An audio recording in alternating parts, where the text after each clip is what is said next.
Welcome to Chillin' 101. We hope this video helps. You start by preparing the phone and car so the system can communicate. Connect a good USB cable to the punch's USB port, unlock the phone, and accept Android Auto's permission prompts. This allows access to maps, media, and voice. Once done, set the infotainment source to Android Auto. The head unit must be awake for projection. Make sure Bluetooth is on if your punch requires it for wireless. Otherwise, a wired connection supplies power and data for reliable projection and charging. You now configure the interface so driving is distraction-free.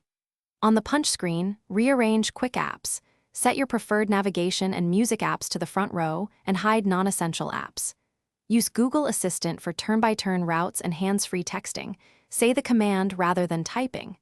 Once configured, control media with the head unit, steering wheel buttons, or assistant to keep eyes on the road. Make sure Do Not Disturb Driving is active to suppress visual interruptions when moving.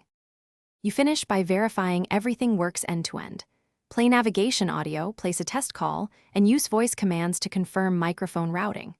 When you stop, safely end the session and remove the cable. Closing Android Auto on the phone clears stalled connections. If Android Auto fails to connect, first swap to a certified data cable and try a different USB port in the punch. If that still fails, update the Android Auto app and phone OS. Clear the app cache, then reboot the phone. That usually resolves lingering handshake issues. Thanks for watching. Consider subscribing if we helped you.